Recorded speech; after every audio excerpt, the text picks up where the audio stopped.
오늘 말씀 욥기의 결론의 말씀이고 지난주에 이어서 욥기 말씀을 드리는데 어렵습니다. 제 난인도와 제 수준에서는 참 욥기 설교가 어렵습니다. 그래서 아직은 제가 욥기 설교를 강의한다는 것은 제 실력으로는 어림도 없습니다. 저도 오늘 제가 소 목사님한테도 그런 말씀 계속 드렸는데 제가 설교를 준비하면서도 참 이걸 어떻게 설명해 드려야 될까? 제 상식과 기준과 제 가치관으로 모든 것을 다 종합해서 쥐어 짜내는 설교를 오늘 해야 되는데 이게 과연 우리 성도님들에게 어떻게 들릴까 고민이 심이 되지만 뭐 저만 그렇겠습니까? 이 욥기 설교를 하시는 모든 분들이 다 그렇겠죠. 단순히 저도 여러분들에게 문자적으로 또 단순하고 또 단선적이고 또 맹목적이고 그런 설교를 하고 싶습니다만은 성경은 그렇게 단선적이지 않습니다. 성경은 우리에게 그것만을 이야기하고 있지 않습니다. 저와 여러분이 이 성경을 통해서 하나님의 진위를 구별해낸다는 것은 절대로 쉬운 일이 아닙니다. 자, 오늘 제 수준과 제 실력 속에서 오늘 말씀을 전하려고 하는데요. 자, 42장 1절 말씀을 한번 보시죠. 1절에 이렇게 되어 있죠. 욥이 여호와께 대답하여 이르되. 자, 욥이 대답하는 겁니다. 이제 여러분 뭐 굳이 금요 심야 시간에는 뭐 쓸 필요는 없잖아요. 그래서 앞에 이제 그 성경을 다 띄워 놓았으니까요. 앞에 좀 주목하시고 한번 문자를 한번 잘 염두해서 한번 보세요. 이 성경이 어떤 의미로 쓰여졌는지를 한번 잘 보시면 1절에 욥이 여호와께 대답하여 이르되. 그러면 하나님이 질문을 하셨고 질문에 대한 대답이죠, 욥이. 근데 이 대답은 1차 대답인가요? 2차 대답인가요? 2차 대답이에요. 그러면 1차 질문이 무엇이었는가? 그 부분부터 한번 보시죠. 넘겨주시죠. 40장 4절과 5절에 보면 주님이 40장 1, 2, 3절에 폭풍 가운데 나타나시면서 욥에게 이렇게 얘기해요. 욥아, 내가 이 땅을 창조했는데, 즉 천지를 창조했는데 내가 땅을 만들 때, 빛을 만들 때, 이 세상을 만들 때, 야, 넌 뭐 했니? 이렇게 질문해요. 넌 뭐 했니? 이렇게 질문해요. 그때 그 1차 질문이었는데 그 질문에 욥이 4절과 5절로 1차적으로 답변한 거예요. 그 1차 답변 한번 저하고 교독하겠습니다. 4절은 제가 읽을게요. 보소서, 나는 비쳐나오니 무엇이라 주께 대답하리이까? 손으로 내 입을 가릴 뿐이로소이다. 내가 한번 말하였사온즉 다시는 더 대답하지 아니하겠나이다. 네, 너 내가 천지를 창조할 때 뭐 했니? 라고 질문하니까 욥이 어떻게 해요? 보시옵소서, 나는 뭐예요? 비쳐나오니 무엇이라 주께 대답하리까? 손으로 내 입을 가릴 뿐이로소이다. 뭐 했다는 얘기예요? 아무것도 못했죠. 우리가 하나님이 천지 창조하실 때 옆에서 기도한 것도 아니고 우리가 도와준 것도 아니고 우리는 일치한 게 없습니다. 마찬가지로 하나님의 그 질문 앞에 우리는 항상 입을 가릴 뿐밖에 없고 5절에 보니까 뭐 한다는 얘기예요? 더 이상 하나님 앞에 말할 수 있는 게 없습니다. 즉 우리가 하나님 앞에 나아갔을 때 제가 늘 여러분들에게 말씀드린 게 뭐냐면 우리가 하나님 앞에 이렇게 나아오잖아요. 오늘 이 밤에도 저와 여러분 이렇게 하나님 앞에 나오셨고 저를 만나러 오신 분은 저희 아내도 뭐 하나님을 만나러 오셨겠죠. 하나님을 만나러 왔잖아요. 그 하나님을 만나러 가는 자리에 첫 번째 정체성이 뭐라고요? 나는 누구인가? 내가 하나님 앞에 서 있는데 지금 나는 누구인가라는 자신의 정체성을 확인하는 자리가 예배의 자리고 하나님을 만나는 자리입니다. 그러면 저와 여러분이 하나님을 오늘 만나러 딱 왔어요. 만나러 왔는데 만나줘요, 안 만나줘요? 예? 하나님을 만나고 싶어서 왔는데 만나줘요, 안 만나줘요? 죄송하지만 성경의 원리로라면 안 만나줘요. 아무리 우리가 하나님을 구하고 만나고 싶다고 해도 만날 수가 없다고요. 왜? 그분은 거룩하신 분이거든요. 속성 자체가 스스로 계시고 거룩하신 분인데 내가, 저와 여러분이 뭐예요? 거룩하지가 못하다고요. 즉 뭐예요? 죄라는 하나님과 우리와의 관계를 끊어내는 그 죄의 습성과 또 한 주간의 삶 속에서 우리가 알고 지은 죄, 모르고 지은 죄, 또 우리들의 속에 스며시 올라오는 그 죄의 습성으로 인해서 우리가 거룩해지지 못했다고요. 그래서 그거를 끊어내는 자리가 첫 번째입니다. 그래서 하나님 앞에 우리가 설 때 하나님, 내가 죄인입니다. 내가 부끄럽고 내 민낯이 하나님 앞에 다 드러납니다. 부끄럽고 염치 없고 모자라지만 그럼에도 불구하고 우리가 떳떳하게 하나님 앞에 담대하게 나아갈 수 있는 이유는 단 하나예요. 예수 그리스도의 십자가의 보혈을 의지하며 그 보혈이 나의 죄를 씻겨주실 것을 믿사오니 오늘도 씻겨주시고 주님을 담대하게 만날 수 있는 은혜를 허락해 주옵소서. 그게 우리 정체성이에요. 그래서 주님 앞에 나아가실 때 여러분 좀 겸손하지 마세요.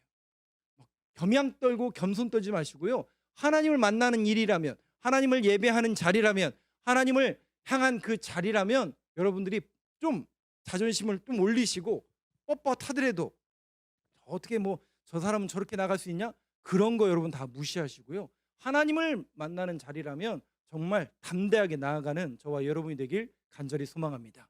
왜? 만나야만 내 심령이 채워지고 내 영이 살아나고 그 주님의 말씀과 은혜와 루하르 성령님 안에 우리가 머물 때만 우리 심령이 살아나기 때문에 그렇습니다.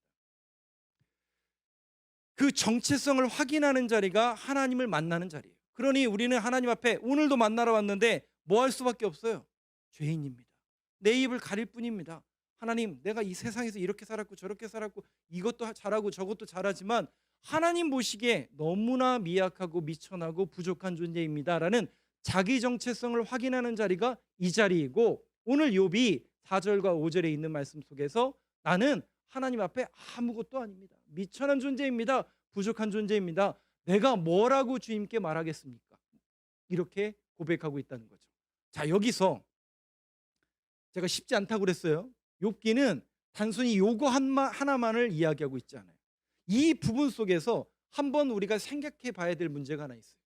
자, 그러면 하나님은 살아계시고 하나님은 이 모든 것을 주재하시는 하나님이시고 나는 그분 앞에 지금 죄인의 모습으로 섰습니다. 예수 그리스도의 보혈의 십자가로 나를 용서하시고 주님을 만나게 하여 주옵소서. 그것을 깨닫는 자리가 주님을 만나는 자리라면 오늘 이 도식 속에서 중요한 내용이 하나 뭐냐면, 그러면 하나님은 그것만 말씀하실까요? 그것만을 얘기하실까요? 그것 이외에 우리가 더 붙잡아야 될 게 늘 있다라는 겁니다. 즉 내가 누구인지를 정확하게 인식하고 정의하고 그것을 그 정체성을 확인하는 자리가 예배의 자리라면 그 예배의 자리에 나가서 하나님을 만난 다음에 세 가지가 이루어져야 돼요. 그 세 가지가 혹시 뭔지 아세요? 이사야도 6장에 보면 세 가지를 발견해요. 위로는 하나님의 영광을 발견해요. 하나님이 살아계시고 하나님의 옷자락이 이 땅 가운데 이루어지고 있구나. 옷자락이 이 땅 가운데 이루어진다는 것은 무슨 뜻이냐면 하나님이 지금도 이 역사를 이어가시고 하나님은 살아계시다라는 것을 바라보게 돼요. 하나님이 살아계시구나, 역사하시는구나. 첫 번째 하나님의 영광을 보고, 두 번째는 내가 죄인이었군요, 내가 화였군요, 내 입술이 부정한 자였군요. 내 안에 죄를 봅니다. 즉 남의 티끌을 먼저 얘기하는 게 아니라 내 안에 들보를 보게 된다고요. 그리고 나서 뭘 보게 돼요? 세상을 보게 돼요. 세상이 어때요? 악하죠, 연약하죠, 부족하죠. 하나님의 말씀을 전할 사람이 한 명도 없죠. 그때 이 세 가지 환상을 통해서 하나님의 영광을 보고 자신의 죄악을 보고 세상의 죄악을 보면서 하나님의 말씀을 전할 사람이 아무도 없다라는 그 사실에 이 이사야가 눈을 뜨면서 뭐라고 고백해요? 성경상 뭐라고 고백해요? 나를 보내소서. 나를 뭐라고요? 보내소서. 정확한 인식입니다. 정확한 자기 인식. 이게 저와 여러분들의 예배 속에서, 예배의 자리 속에서 이 인식이 이루어져야 돼요. 우리는 신앙생활 잘하면 되죠. 예수 잘 믿으면 되죠. 기도 빡시게 잘하면 좋죠. 하나님의 말씀 열심히 읽으면 좋죠. 좋습니다. 좋은데 이제는 성경적인 원리 속에서, 그렇다면 우리가 조금 더 성숙하고 건강한 교회를 지향한다면 이 원리를 우리가 다 적용할 수 있어야 돼요. 그래서 정말 저와 여러분이 단선적이고 보편적인 그런 신앙과 그런 교회를 뛰어넘어서 이제는 건강한 교회를 지향하고 건강한 성도가 된다면 그 그것은 다른 교회가 하듯이 또 다른 사람들이 다 하듯이 그 정도로 만족하시면 안 돼요. 그 정도의 신앙생활을 해도 모르겠습니다. 하나님 앞에 갔을 때 뭐 어떤 대답을 들을지 모르겠지만 이제는 성숙이 돼야죠. 그래서 단순히 내가 죄인입니다. 하나님 앞에 회개하고 하고 거기서 멈추면 안 돼요. 그 다음 우리가 뭔가를 해야 돼요. 그 뭔가가 무엇일까? 그것을 계속 발견해내는 작업을 제가 여러분들에게 계속 해드릴 건데 여기에도 보세요. 단순히 주님이 너의 정체성 그것만을 확인하고 싶은 게 아니에요. 더 깊은 질문으로 들어가고 계신데 더 깊은 질문이 뭔지 한번 보시죠. 넘겨주세요. 6절 7절 저하고 교독하겠습니다. 자신의 정체성을 확인하게 했어요. 나는 비쳐나오니 내 입을 가릴 뿐이로소이다. 하나님 앞에 죄인이며 나는 하나님 앞에 말할 수 있는 게 한 개도 없습니다. 그렇게 고백했던 욥에게 주님이 뭘 이야기하시느냐? 그때 여호와께서 폭풍우 가운데서 욥에게 일러 말씀하시되 너는 대장부처럼 허리를 묶고 내가 내게 묻겠으니 내게 대답할지니라. 여기 7절에 보니까요. 주님이 이제 말씀하시는데 이런 거예요.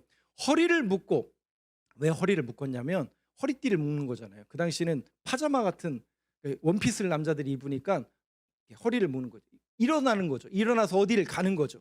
그러니까 네가 일어나라는 거죠. 대장부처럼 담대하게 일어나서 내가 내게 묻겠으니 내게 대답할지니라. 내가 너에게 뭔가를 보여주고 너에게 뭔가를 내가 지시할 건데 그 질문에 답하라는 게 아니에요. 그러니까 이런 거예요. 하나님께서 저와 여러분들을 부르실 때 이거 해라 저거 해라 정확하게 선명하게 이렇게 딱딱딱 떨어지게 이야기하시던가요? 여러분 우리가 신앙생활이라는 게 1 더하면 2 이렇게 딱딱딱 떨어지던가요? 이것이 1, 2, 3, 4 순위를 나눠가지고 이렇게 나열하던가요? 그런 거 없습니다. 본인이 발견해내고 본인이 선택하는 겁니다. 지금 주님은 이러한 그러니까 제가 아까 말씀드렸잖아요. 욥기 어렵다니까요.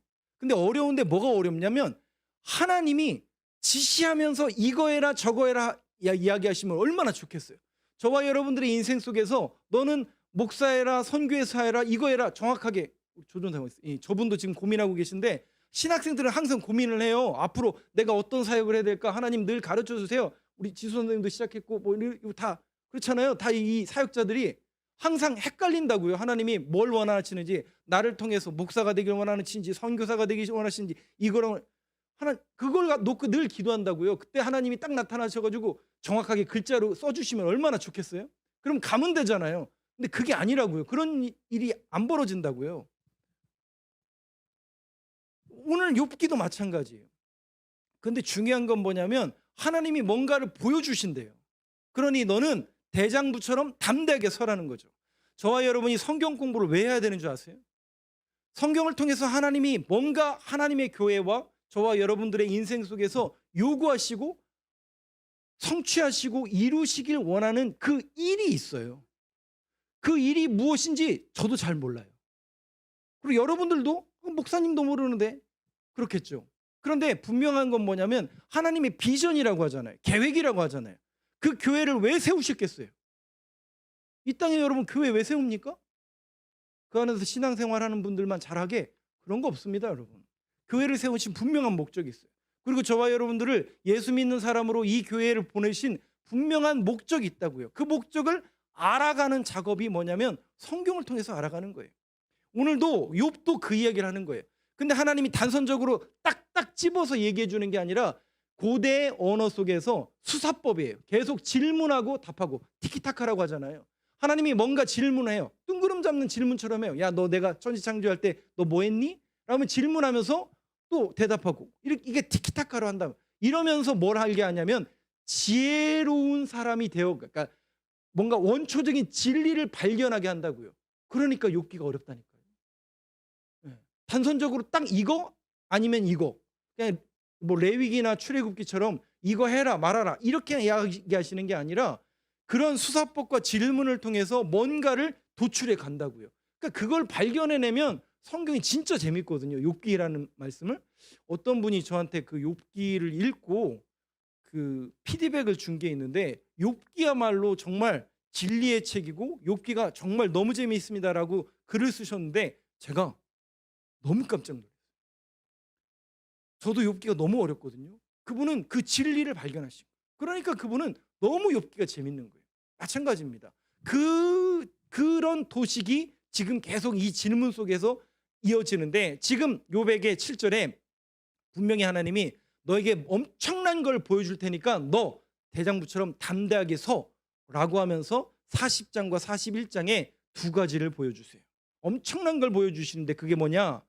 15절, 40장 15절과 41장 1절을 저하고 교독하겠습니다.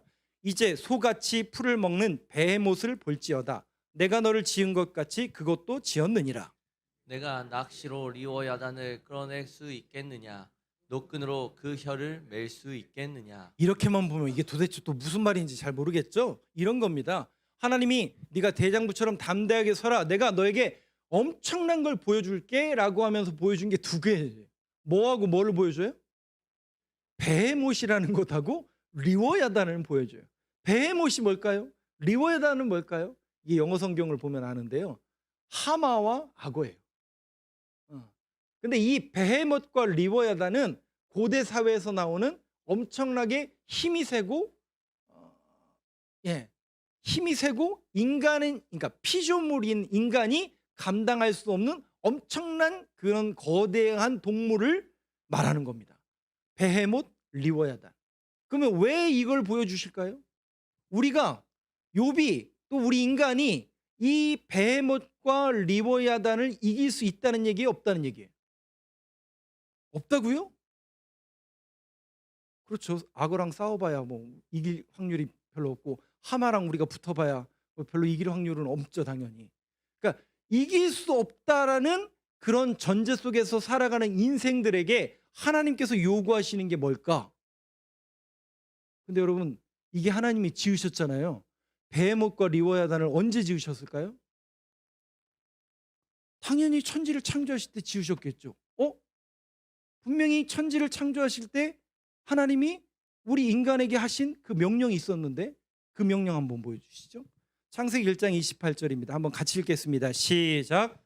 하나님이 그들에게 복을 주시며 하나님이 그들에게 이르시되 생육하고 번성하여 땅에 충만하라. 땅을 정복하라.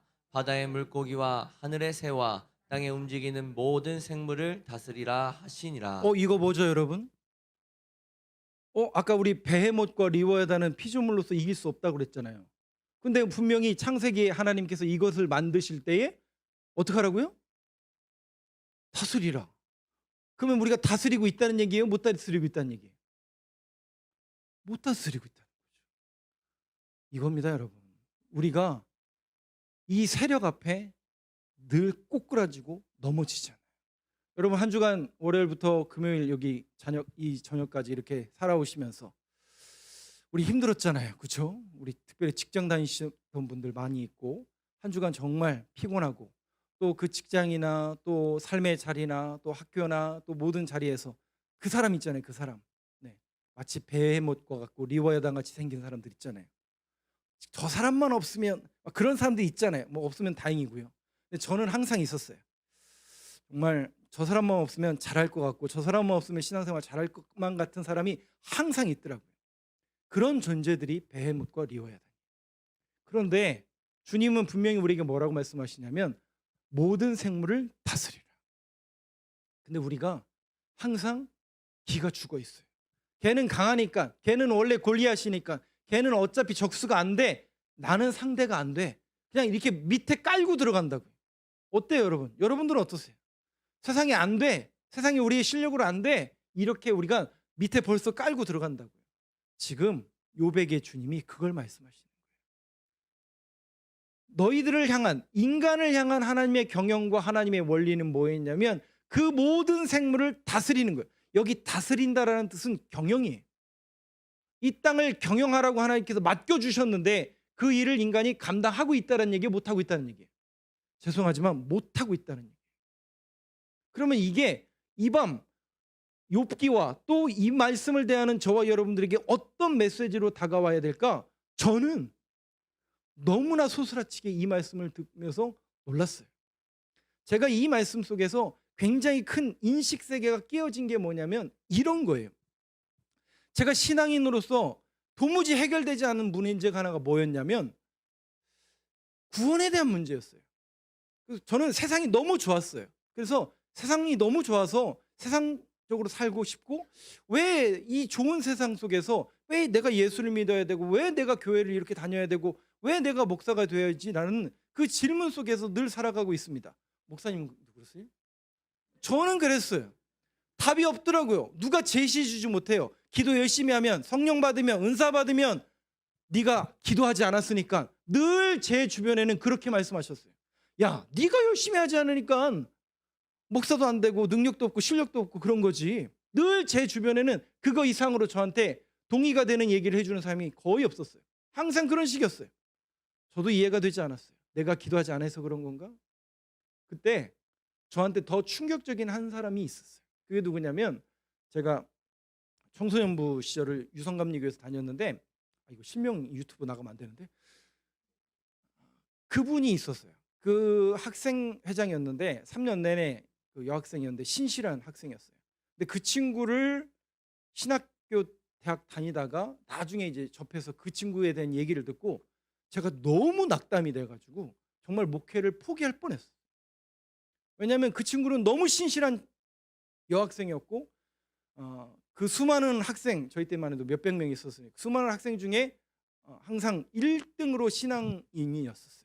근데 그 친구가 대학교를 가고 세상에 딱 나갔는데 저보다 더 악하게 사는 거예요. 저도 악하게 살았는데 걔는 제 상식과 제 눈높이에서는 말도 안 되는 일을 벌이면서 살아가는 거예요. 그때 제가 이상했어요. 기도 열심히 안 해서 그런다고? 내가 방언받지 않아서 그런다고? 은사받지 않아서 그런다고? 그럼 저 학생은 뭐죠? 3년 동안 방언으로 기도하고 늘 막 금요 심야 막 철저해가지고 금식해가지고 살 쫄 막 말라가지고 그런 친구인데, 아니 세상에 나갔더니 저보다 더 악하게 사는 거예요. 그럼 제가 목사로서, 그때 이제 신학생으로서 충격이 왔을까요? 안 왔을까요? 이게 뭐지? 이렇게 사는 게 뭐지? 그리고 그 친구를 한번 지나가다 우연히 또 이렇게 뭐 어떤 자리에서 만나게 됐는데 말도 안 되는 분으로 변하게 된 거예요. 그래서 이게 저한테는 도무지 와닿지가 않는 거예요. 그래서 제가 질문을 계속 하나님 앞에 하는 거죠. 하나님, 이게 뭡니까? 열심히 신앙생활하고 열심히 한다고 해서 모든 게 다 해결되는 거 아닌 것 같은데 어떻게 해야 됩니까? 그때 제게 든 딱 생각이 뭐냐면, 예수는 안 믿을 순 없고 천국이 있는 것도 같으니까 일단 구원은 받아야 되겠고, 그래서 제 개인적인 인식 속에서는 이렇게 대충 살다가 죽을 때쯤 예수 믿고 천국 가야겠구나. 왜? 이 땅에서 누릴 거 다 누리고 놀 거 다 놀다가 마지막 때 예수 믿고 죽으면 안 되나요? 제 생각이 잘못된 거죠. 근데 제가 그 인식 세계 속에서 굉장히 오랫동안 살아갔었어요. 근데 여러분, 왜 이런 생각이 저한테 있었을까?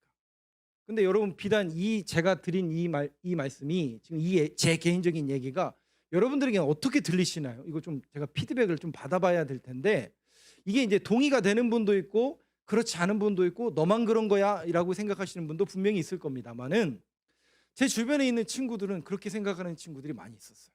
그리고 저의 목회적인 사명과 목표 중에 하나가 뭐냐면, 저희 때 신앙생활을 굉장히 잘했어요. 그러니까 잘했다는 게 아니라 저희 또래는 주일학교라고 그래가지고 대부분 교회를 다녔던 분들이에요. 여러분 자녀분들 있잖아요. 근데 많이 지금 어때요? 현실은 많이 떠나 있어요. 그럼 어떻게 그분들을 다시 돌아오게 할까라는 사명이 저한테 있다고요. 그들의 눈높이와 그들의 신앙의 체계를 뭔가 알려줘야 되는데, 그게 뭘까?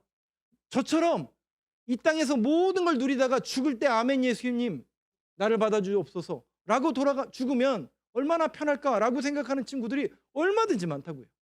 그러면 그들에게 뭘 알려줘야 될까요? 여러분들은 뭘 얘기하실 수 있죠? 아니야, 그렇게 하면 안 돼. 그래도 열심히 신앙생활 해야 돼. 합리적으로 이해가 안 된다니까요. 열심히 신앙생활한 결론이 뭔데요? 여러분들이 그렇게 은사받은 결론이 뭔데요? 그들에게 눈높이 안 맞는다니까요. 그러면 이제 우리는 그런 단선적이고 단편적인 신앙관을 뛰어넘어서 뭔가 성숙하고 합리적이고 그들을 설득할 수 있는 원리와 원칙과 기준이 있어야 된다는 거예요. 그것은 오로지 성경이어야만 합니다. 성경은 무엇을 이야기하고 성경이 어떤 기준을 이야기하고 성경은 무엇을 말하고 있는지를 얘기하셔야 된다고요. 그래서 저한테 신앙적인 권면이나 신앙적인 말씀을 하실 때 목사님 저한테 여러분들도 얘기해 주실 수 있잖아요. 성경적인 원리로 얘기해 주셔야 제가 설득이 됩니다. 물론 제가 네 감사합니다 이렇게 하지만 저를 설득할 수도 있고 저희를 납득할 수 있는 건 성경이어야만 합니다. 마찬가지로 그런 의미 속에서 제가 말씀을 드리는 건데 제가 여러분들에게 요구하고 싶은 것 또 성경을 통해서 권면드리고 싶은 건 뭐냐면 성숙이에요. 이제는 단편적인 신앙을 뛰어넘어서 뭔가 성숙한 그리스도인이 되어야 됩니다. 그거를 자꾸 보셔야 된다고요. 보셔야 된다고요. 여기 보세요. 다스리라고 했어요. 다스리고 계세요? 여러분들이 하나님의 경영을 하고 계시냐고요. 여러분들의 인생에서 그거는 하나님의 경영과 목회는 목사님들이나 하는 거지. 아니요. 목사인 우리 교육자들 뿐만 아니라 평신도인 여러분들도 하나님의 경영 속에서 살아가셔야 됩니다. 왜? 그것은 인류 보편적인 하나님의 명령이에요. 하나님의 경영을 하고 계시냐고요. 여러분들의 인생과 하나님의 몸된 교회와 우리 목회자가 지금 하나님의 경영과 하나님의 꿈과 하나님의 계획을 이루고 있냐고요. 예전 얘기하지 마시라고요. 앞으로 우리는 이 원리를 붙잡고 이걸 해야 된다고요. 그 인식 세계를 뛰어넘으셔야 된다고요. 그걸 제가 여러분들에게 계속 요구하고 그것을 말씀을 드리는 겁니다. 그래서 단선적으로만 얘기하지 마시고 조금 더 성경적으로 과연 우리는 다스리라고 하는데 왜 베헤못과 리워야단 같은 그 세상을 다스리지 못하고 있을까? 우리가 고민해야 된다는 거죠. 왜 우리는 다른 교회들은 저렇게 선교를 열심히 하고 저렇게 열심히 하나님의 일을 하고 있는데 왜 우리 교회는 못할까? 왜 우리 선교회는 우리 속회는 그 하나님의 일을 못할까? 모이는 것도 중요하고 같이 친목을 도모하는 것 너무 중요합니다. 제가 늘 강조하는 거예요. 근데 모여서 무슨 일을 할까는 우리의 궁극적인 목적이 되어야 됩니다. 하나님의 일을 해야 돼요. 또 저와 여러분들의 인생과 삶을 통해서 뭔가 하나님이 경영하시길 원하는 그 꿈을 이루어드리는 그런 인생으로 거듭나는 저와 여러분이 되길 간절히 소망합니다. 저 목사잖아요.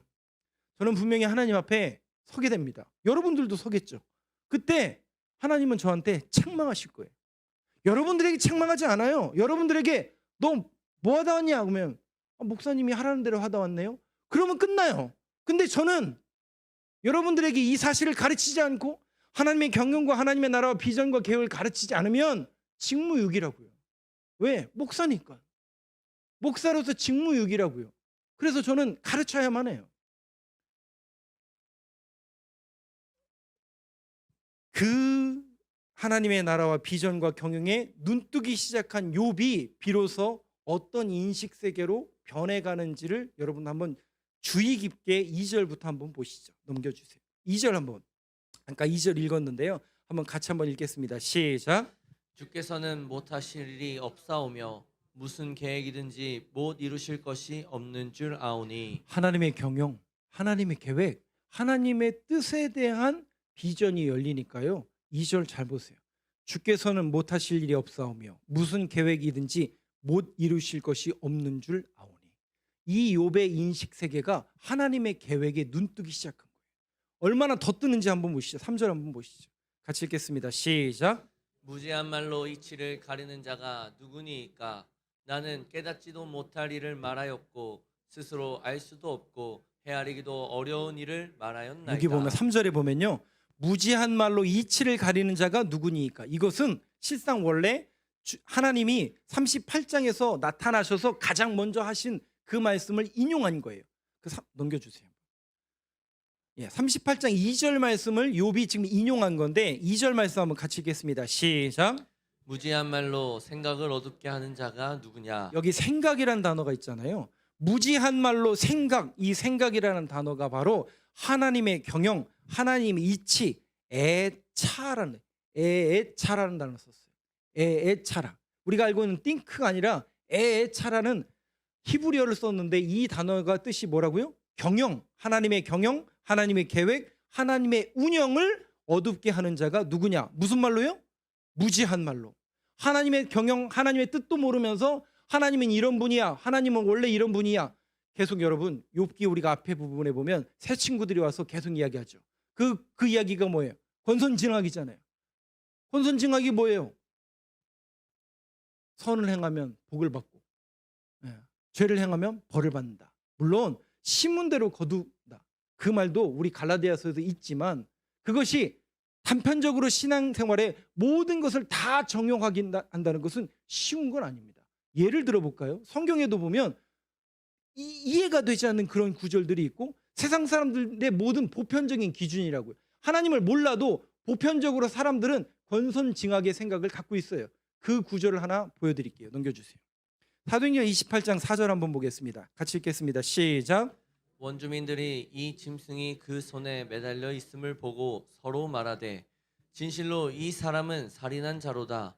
바다에서는 구조를 받았으나 공의가 그를 살지 못하게 함이로다 하더니. 여러분 이게 무슨 얘기인지 혹시 아세요?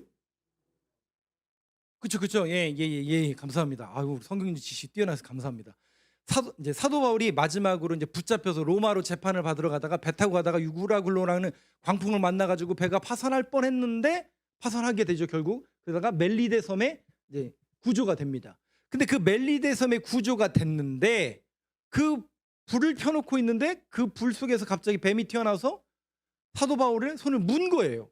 그 독사에 물리면 직사한다고 생각했는데 자 보세요. 원주민들이 그 뱀이죠. 그 짐승이 사도 바울 손에 매달려 있음을 보고 서로 말하되 이제 죽게 된 거라는 거죠. 그럼 뭐라고 이야기하냐면 야 이거 봐라. 진실로 이 사람은 살인한 자로다. 얘가 죄인이구나. 바다에서는 구조를 받았으나 공의가 그를 살지 못하게 함이로다 하더니 그 얘기예요. 세상 안 믿는 사람들도요. 아 선을 행하고 죄를 행한 사람은 반드시 벌을 받는다. 너 벌 받은 거야 라고 단선적으로 얘기하고 있다는 거죠. 근데 여러분 사도 바울이 살아나요? 죽어요 살아나요? 안 죽죠. 그러면서 그 동네 사람들 이렇게 말했던 사람들이 두 손 들고 아멘 하면서 아멘이라고 아니죠. 신으로 고백하잖아요. 신인 줄 알잖아요. 우리는 단선적으로 자꾸만 권선징악 신앙의 한쪽 면만을 바라보면서 얘기하고 있다고요. 제가 아까 말씀드린 거잖아요. 저를 설득시키는 방법이 항상 그런 식이었어요. 그러니 제가 도저히 납득이 안 되는 거야. 그래서 그분한테 계속 반문했죠. 뭐 그렇게 할 필요가 있습니까? 그냥 이렇게 대충 살다가 그냥 적당히 오대수라고 하잖아요. 오늘만 대충 수습하며 살다가 죽을 때 되면 아멘하고 죽으면 구원받는 거 아닙니까? 이렇게 얘기하면 그분들이 저한테 그거에 대해서 납득하는 얘기를 해주는 분들이 거의 제가 보지 못했어요. 여러분들은 뭐라고 얘기해 주시겠어요? 그런 사람을 만난다면 뭐라고 얘기해 주시겠어요? 그래도 네가 믿어야지. 그렇게 믿을 필요가 없다니까요. 오늘만 대충 수습하며 살아가는 사람들이 이 땅에 많이 있으니까. 그 사람들을 어떻게 설득할 거예요? 그들의 인생이 다 실패하고 그들의 인생이 다 절망이고 낭망인데 어떻게 그들에게 설득할 수 있을까? 저는 도저히 설득이 안 되더라고요. 그런데 오늘 이 욥기를 보면서 이 말씀을 보면서 하나님은 분명히 우리 인생을 통해서 이 땅을 다스리라고 그랬어요. 그것은 경영을 말하는 거예요. 뭔가 하나님의 섭리가 있고 우리의 인생을 통한 하나님의 경영에 눈을 뜨라는 거예요. 그래, 내가 이 세상에서 지금 어떤 일을 하고 있는데 내가 세상에서 볼 때는 굉장히 하찮은 일이고 낮은 일이고 귀찮은 일처럼 보일지 모르지만 그 일을 통해서 하나님께서 하시고자 하는 일이 반드시 있겠지. 반드시 있겠지. 제가 새벽 운행을 이렇게 오랫동안 이렇게 하면서 제일 존경하는 분이 혹시 누군지 아세요? 아침에 청소하는 분들이에요. 여러분 우리나라가 길거리 깨끗하잖아요. 이유는 단 하나입니다. 그 새벽 시간에 누군가가 청소하기 때문에 그렇습니다. 비바람 맞고 저기 롯데백화점 지나갈 때 보면요 휘황찬란하잖아요. 거기서 막 술 먹고 놀아라 막 그런 친구들 옆에서 혼자 이렇게 청소하는 그런 분들 볼 때마다 정말 바카스 하나씩 사드리고 싶어요. 제 개인적인 바람이고 마음이었습니다. 근데 그분들의 그러한 노력과 헌신 속에서 제가 볼 때마다 뭔가 그들의 인생 속에서 자존감을 찾고 저와 여러분이 신앙인으로서 항상 그 하나님의 경영에 눈뜬다는 건 뭐냐면 그 자리 속에서 하나님께서 나를 통해서 뭘 원하시는가를 발견해내는 겁니다. 그 일을 하나님께서 나에게 맡겨주셨다라는 소명에 눈을 뜨고 그 일을 통해서 하나님께서 나를 통해서 무슨 일을 계획하시는지를 발견해야 이 하나님의 경영에 눈이 떠지는 거예요. 그러면 어떻게 되는 줄 아세요, 여러분? 삶이 굉장히 행복해집니다. 하나님의 소명에 눈을 떴죠. 이 일을 통해서 하나님 영광 받으시고 하나님의 경영이 이루어진다는 사실을 내가 꿈꾸니까 그 일을 기쁨으로 하는 거예요. 그 일을 기쁨으로 하는 거예요. 저는 저와 여러분이 그렇게 되었으면 좋겠어요. 우리가 신앙생활을 단순히 열심히 하고 몇 번 하고 도장 찍고 이걸로 해결하는 게 아니라 정말 기쁜 마음으로 내가 하나님 앞에 부르심을 받았다. 내가 내 정체성이 하나님을 예배하는 자이다. 이 정체성에 눈이 뜨고 소명에 눈을 뜨고 또 여러분들에게 주어진 그 직업에 만족하며 이 일을 통해서 하나님께서 뭘 원하실까? 이 사역과 이 일이 하나님께서 나에게 주신 천직이라면 이 일을 통해서 어떤 하나님의 경영과 하나님의 다스림이 이루어질까를 꿈꾸는 저와 여러분이 되길 간절히 소망합니다. 그러려면 오늘 4절 말씀을 한번 보시죠. 넘겨주세요. 4절 말씀 한번 같이 읽겠습니다. 시작. 내가 말하겠사오니 주는 들으시고 내가 주께 묻겠사오니 주여 내게 알게 하옵소서. 그냥 되는 거 아닙니다. 항상 어떤 인생을 살아가야 되냐면 내가 말하겠사오니 주는 들으시고 내가 주께 어떻게 하겠다고요? 주께 어떻게 한다고요? 묻겠사오니. 오늘 새벽에도 그 내용 맞죠? 어떤 사람이 복 있는 사람이라고요? 여호와께 묻는 사람. 하나님 앞에 묻는 인생. 하나님 이건 어떡하죠? 저건 어떡하죠? 하나님 이거 해야 되는데 어떡하죠? 저거 해야 되죠? 우리 조혜진 전사님 맨날 기도하는 게 선교사 해야 됩니까? 목사님과 최 목사님은 계속 목사라고 하는데 나는 선교사를 하고 싶고 나는 저것도 하고 싶고 이것도 하고 싶고 근데 뭐 해야 되는 거죠? 늘 하나님 앞에 묻는 인생. 여러분 그 묻는 인생이 하나님께 복받은 인생입니다. 사실. 왜 그런 줄 아세요? 역대하 말씀을 한번 넘겨주세요. 10장 14절 한번 같이 읽겠습니다. 시작. 여호와께 묻지 아니하였으므로 여호와께서 그를 죽이시고 그 나라를 이새의 아들 다윗에게 넘겨주셨더라. 야, 너는 얼마나 능력이 없으면 네 기도가 실력이 없으면 하나님 앞에 한 번 기도하면 딱 하나님이 응답해 주지 않냐라고 반문하지 마세요. 한 번으로 끝나지 않습니다. 이것은 우리의 인생의 순례와도 같은 겁니다. 계속 우리는 찾아가는 겁니다. 하나님 이건 어떻게 해야 됩니까? 하나님 이것을 가르쳐 주시고 하나님께서 말씀하시고 하나님께 묻고 하나님 앞에 묻고. 사울왕은 묻지 않았어요. 왜? 하나님이 더 이상 그런 존재가 아니거든요. 사울왕은 하나님을 하나의 신으로밖에 생각하지 않았어요. 그런데 정말 하나님이 살아계시고 내 앞에 계시고 주의 말씀 내 발의 등이요 내 길의 빛이라는 사실을 믿고 고백한다면 묻지 않고는 갈 수가 없어요. 정말 이 암흑과도 같은 깜깜하고 우리 교회가 나아가야 될 방향을 모르고 저와 여러분들의 인생 속에서 뭘 해야 될지 모르는 이러한 세상 속에서 하나님 앞에 묻지 않고 기도하지 않고 어떻게 살아갑니까? 안 해도 살 수는 있어요. 근데 여러분 이제 그런 인식 체계에서 뛰어넘어서라고요. 깨시라고요. 언제까지 오늘만 대충 수습하며 살아가시겠어요? 그런 인생이 아니라 뭔가 하나님의 경영, 하나님의 다스림을 맛보며 살아가는 그런 인생을 우리가 살아가야 되지 않을까요? 그런 인생은 항상 하나님 앞에 묻는 인생입니다. 여호와께 묻지 아니하였으므로. 묻는 인생이 복된 인생임을 믿는 저와 여러분이 되길 간절히 소망합니다. 자, 5절 말씀, 오늘 말씀의 결론입니다. 같이 한번 읽겠습니다. 시작. 내가 주께 대하여 귀로 듣기만 하였사오나 이제는 눈으로 주를 배움나이다. 네. 전에는 우리 신앙이 귀로만 듣는 거였어요. 조금 단선적이고 맹목적이었어요. 근데 여러분 이제 그 선에서 뛰어넘으셔야 됩니다. 뭔가 하나님의 경영, 하나님의 다스림, 내 인생 속에서 과연 나는 이 땅을 다스리고 있는가? 보면 그거는 목사님이나 하는 거고 왕들이나 그렇게 하는 거 아니냐? 다스리. 아니요. 경영이라는 것은 우리의 인생을 경영하는 겁니다. 여러분들의 인생을 어떻게 경영하실지 선택은 여러분들의 몫입니다. 저는 여러분들에게 길만 제시하는 것이고 선택은 여러분들이 하는 것이고 따라오는 것도 여러분 몫입니다. 마지막으로 제가 한 가지 인생을 여러분들한테 소개할게요. 선택은 여러분들의 몫입니다. 1990년대 말에 미국에서 무슨 붐이 불었냐면 정확히 30년 전에 우리나라의 모습이 미국의 모습이잖아요. 그때 한참 미국에서도 그런 은퇴 이후의 삶에 대해서 어떤 노후를 살아야 될까를 항상 이슈였습니다. 80년대 90년대 말이. 그때 같은 날 신문에 두 가지 기사가 났어요. 첫면의 인쇄가 가장 큰 화면에 어떤 인생이었냐면 바닷가에 별장을 짓고 조개를 줍는 두 노부인과 부부가 이렇게 등장했습니다.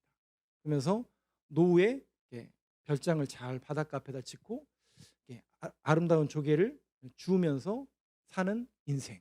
여러분들은 어떠신가요? 괜찮죠? 그렇게 집 지으려면 돈 있어야 되고 그렇게 아무것도 안 하고 놀면서 살려면 연금 나와야 되고 그렇죠? 예. 또 거기다가 돌아다니려면 건강해야 되고 이 이제 삼박자가 다 맞춰져야만 그게 가능한 거죠. 그게 과연 행복한 거 맞나요? 근데 그 기사 뒷면에 조그만하게 기사가 하나 또 있어요. 그게 뭐냐면 그날 그 기사가 난 날 전날 아프리카 오지에서 여자 두 명의 수녀님 여자 수녀님이 실종됐어요. 하나는 50이 넘으신 분이고 하나는 이제 20대를 갓 넘은 분인데 자동차를 타고 가다가 절벽 아래로 추락해가지고 시신을 못 찾았어요. 그럼 여러분 한번 생각해 보세요. 하나님 앞에 우리가 서게 될 텐데. 오늘 권영훈 장로님 안 나오시네. 영상으로 보고 계시겠죠. 권영훈 장로님이 저한테 늘 질문을 하나님 앞에 내가 설 텐데 내가 뭐 하다 왔을까? 여러분들에게 동일하게 그런 질문이 주어질 거라니까요. 그러면 여러분 우리가 어떤 질문에 그 질문에 어떻게 대답해야 될까요? 선택은 여러분 몫입니다. 선택은 여러분 몫입니다. 저는 목사로서 길을 제시하고 목사로서 여러분들이 올바르고 바른 길을 선택했으면 정말 좋겠습니다. 그래서 우리의 신앙과 우리의 체계가 귀로 듣는 것만이 아니라 이제는 눈으로 주님을 보게 하시고 주님을 봐야 돼요. 하나님의 나라와 비전과 꿈을 봐야 돼요. 우리 교회를 여러분들에게 부탁 말씀드릴게요. 제가 성서대학 때도 말씀드렸지만 여기 있는데 대부분 교회 중직자분들이 앉아 계시니까 우리 교회를 위해서 기도해 주세요. 그리고 우리 교회가 어떤 일을 해야 될지를 여러분들이 눈으로 좀 봐주세요. 그거야 목사님이 보고 목사님이 얘기해 줘야죠. 저도 기도하겠죠 당연히. 근데 저도 객관적으로 점검할 거예요. 그게 과연 하나님의 일인지. 여러분 객관적이어야 되잖아요. 과연 우리 교회를 위해서 하나님께서 원하시는 일이 있다면 그것은 저만 보여주는 게 아니라 객관적으로 여러분 모두에게 보여줘야 되잖아요. 그 객관성이 있어야 되는 거예요. 그래서 여러분들이 우리 교회를 위해서 하나님 앞에 기도할 때 정말 보셨으면 좋겠어요. 본부는 달려오겠죠. 저한테 확실하게 보여줬다고. 근데 저는 그것을 점검하고 객관성을 드러낼 때까지 조금 점검을 하겠죠. 확인이 필요하니까. 우리 교회를 위해서 하나님께서 무엇을 보여주고 무엇을 꿈꾸는지를 여러분들이 기도하다가 보게 되는 그런 은혜가 있기를 간절히 소망합니다. 또 하나는 여러분 개인의 인생을 위해서 한번 기도해 주시기 바랍니다. 하나님 내 인생을 통해서 하나님께서 다스리라 경영하라고 말씀했는데 내가 과연 세상에 이 일을 통해서 내가 하는 이 일과 또 내 직업을 통해서 하나님께서 뭘 원하시는지를 한번 하나님 앞에 묻는 이 밤 저와 여러분들의 고백이 되길 간절히 소망합니다. 그래서 주께 대하여 귀로 듣는 인생과 신앙생활이 아니라 이제는 눈으로 주를 배움나이다. 그렇게 확실한 신앙인으로서 거듭나며 신앙생활하는 저와 여러분들의 고백이 되길 간절히 소망합니다.